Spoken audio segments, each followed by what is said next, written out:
On November 12, 2025, the calm waters of the South China Sea masked a brewing storm.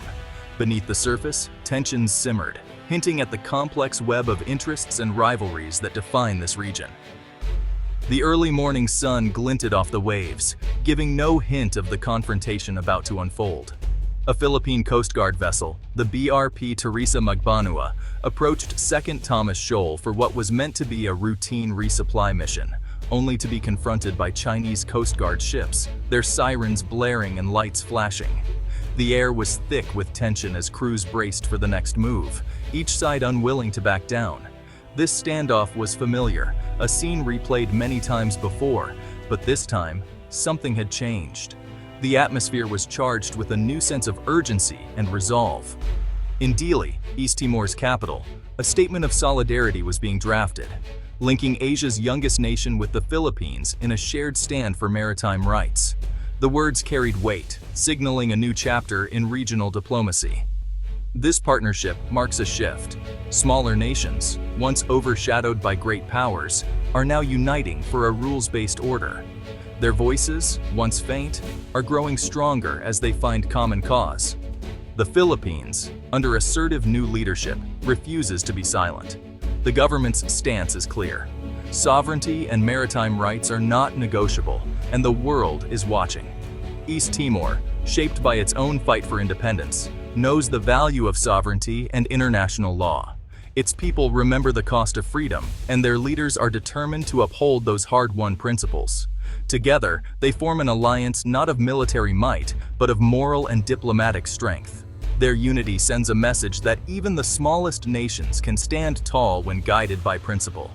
Their cooperation is a call for disputes to be settled by law, not intimidation. They advocate for dialogue, negotiation, and respect for international agreements as the only path to lasting peace. The daily pressure from Chinese vessels is real, but Manila's response, now backed by East Timor, signals a new era. The Philippines is no longer standing alone.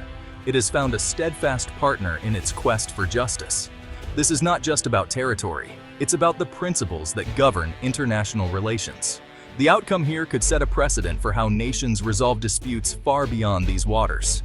Cameras, legal arguments, and alliances are the new front lines. The battle is fought not only at sea, but also in courtrooms, conference halls, and the court of global opinion.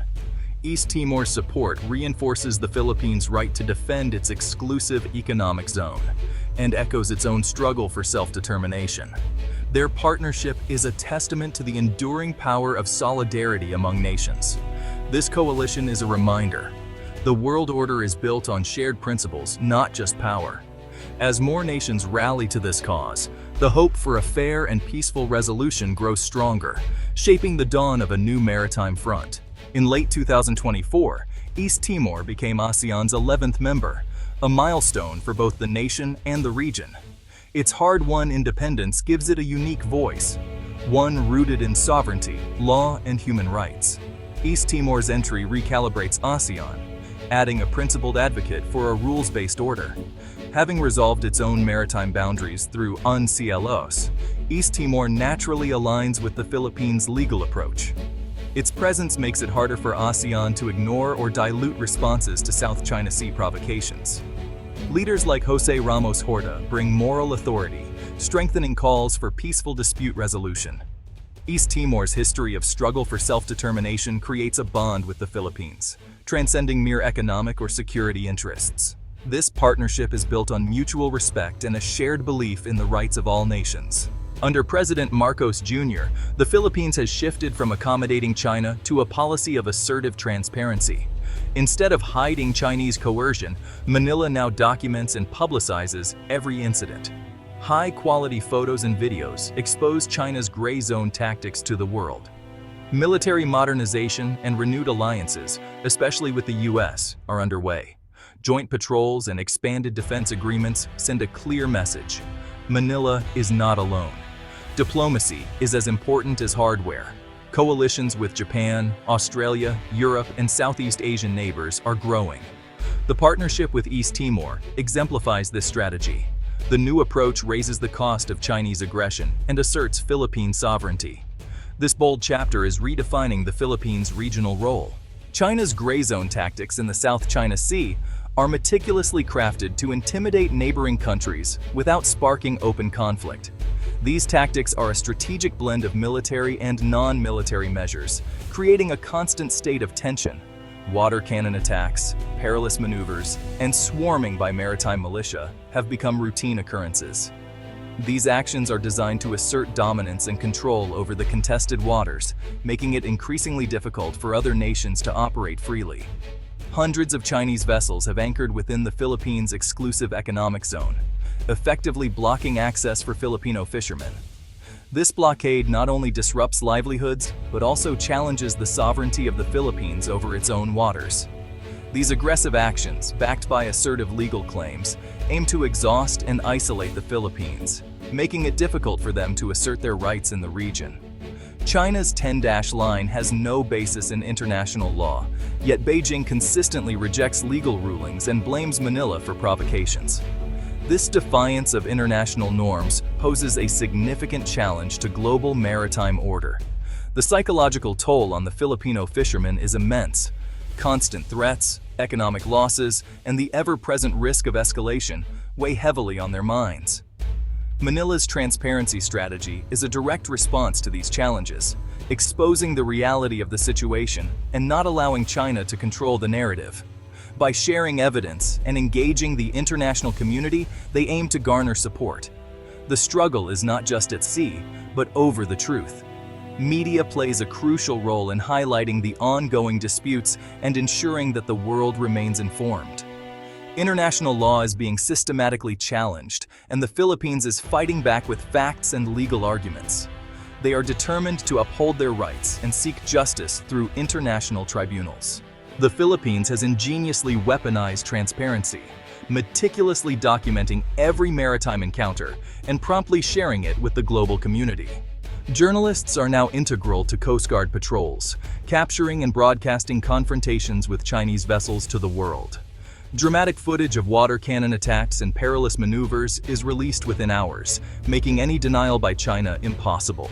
Each act of Chinese coercion becomes a significant global news story, tarnishing Beijing's international image. This compelling evidence is strategically used in diplomatic forums, adding urgency to the international calls for a rules-based maritime order. Global support has grown significantly, with allies frequently citing Philippine evidence in their strong condemnations. Domestically, this transparency fosters unity and trust among the citizens, clearly showing that the government is actively defending national sovereignty. This strategic approach turns a position of perceived weakness into one of formidable strength, effectively using truth as a powerful weapon. The world now witnesses the stark reality in the West Philippine Sea. The Philippines has successfully shifted the narrative, making aggressive actions a significant liability for China. Sunshine, rather than silence, has become Manila's most effective and strategic defense. East Timor's support is rooted in moral authority, not military power. Its leaders, shaped by their own struggle, advocate for sovereignty and international law. By sharing their experience with UNCLOS, they offer a model for peaceful dispute resolution. East Timor's independence from Chinese economic pressure allows it to speak freely, acting as ASEAN's conscience. This principled stance encourages other Southeast Asian nations to voice their concerns. East Timor proves that soft power, values, and credibility can shape regional dynamics. The Philippines and East Timor face real risks: economic retaliation from China, diplomatic isolation, and the danger of escalation at sea. China could impose boycotts, cut investment, or increase pressure on both nations. For Manila, every assertive move raises the risk of miscalculation and crisis. East Timor, still developing, could suffer if Beijing withholds aid or investment. Yet, both nations see inaction as costlier. Sovereignty and principles are at stake. Standing together, they gain collective security and a stronger voice. Their alliance, backed by international partners, is harder for China to intimidate. The South China Sea is a global artery. 1/3 of maritime trade and vital energy supplies pass through its waters. Disruption here would ripple across the world, raising prices and threatening economic stability. The sea is also a crucial fishing ground, supporting millions and ensuring food security. China's actions, overfishing, reef destruction, and expansive claims, threaten both the environment and livelihoods.